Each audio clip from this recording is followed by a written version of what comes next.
First, I want to thank Sophie for putting together such a very interesting panel for a topic of discussion. I appreciate all of the things that have been said about vulnerability of software and networks. When it comes down to something like crime, typically the past dealt with better locks, not locking everybody up in their homes after dark to cut down on crime. So I think we need to think in terms of those models as we move forward in looking in cyberspace and how do we deal with criminal behavior, potential threats of every description, some of which we probably are unaware of because we're not in some of the discussions that are taking place, some of them because people aren't aware of them because they hadn't thought of them yet. So I'm going to start off the first slide with how the U.S. thinks about cybersecurity, which is probably influencing a lot about what Europeans are thinking about cybersecurity. But how you think about something will direct your actions about how you address it. Now, the citizen, consumer, advocacy groups, those who engaged in a lot of freedom of expression, they're great. They're happy with it.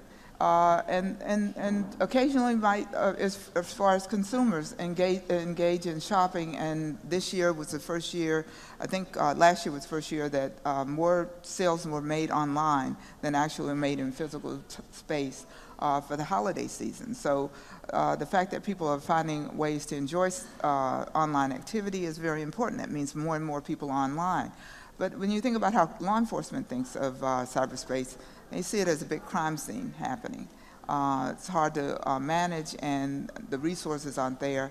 We have others who might think of it as being undefinable, whether some of the issues are, which is the cloud mass on your right of the screen, and are still trying to determine what the problems are. Some of them might think of it as a place of either current conflict or future conflicts. And we often in the U.S. started to hear over the last few years terms like cyber warfare and cyber terrorism, which didn't vote well for the advocacy community as far as our perspectives were that those words were buzzwords for let us do whatever we need to do and don't ask us questions.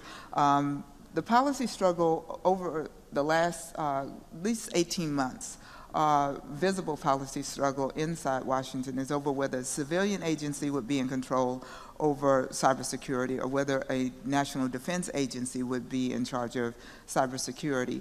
And a lot of that has been around the civilian agency, either Department of Homeland Security or Department of Justice, or national defense agencies in the form of the Office of Director of National Intelligence, a national security agency / with a new add-on of U.S. Cyber Command, would they be the ones who would be primarily responsible? And this is a big issue within the United States because civilian agencies' purview and responsibilities are different, and their willingness to engage in transparency as it relates to Freedom of Information Act requests or Privacy Act requests, or even doing comments, requesting comments for systems of records that are created, as well as the ability to litigate to get documents out of these agencies. It's a different dynamic than whenever we go up against, and EPIC does this a lot, sue agencies or pursue documents that we become aware of, programs,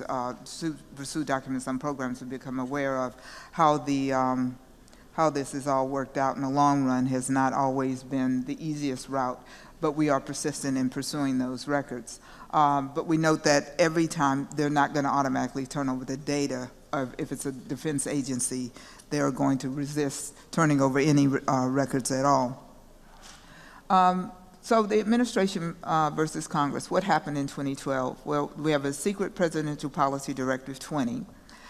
We have a national strategy for trusted identities in cyberspace standards development initiative. We had a couple of other reports that were published by the White House on consumer privacy protection online, but primarily focusing on cybersecurity. Those are the two primary things that happened. What did not happen was the Electronic Communication Privacy Act reform.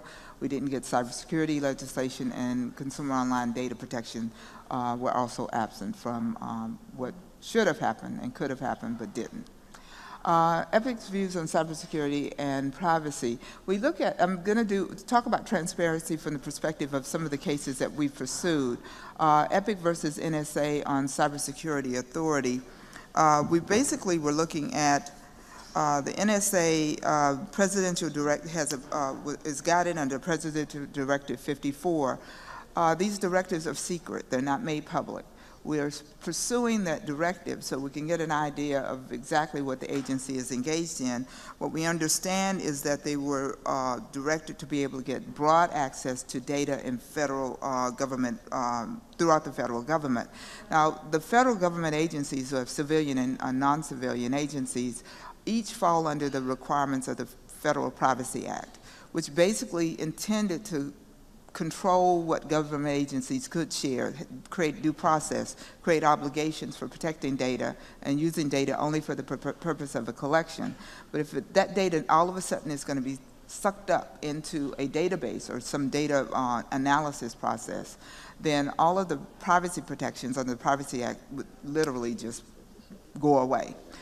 So we needed to see that directive to understand exactly how the agency was being directed to act.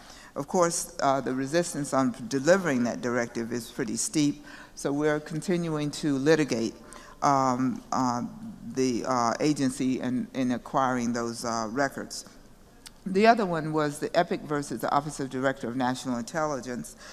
This one looked at seeking documents related to the collection and integration of detailed personal information. This is also looking at all levels of government.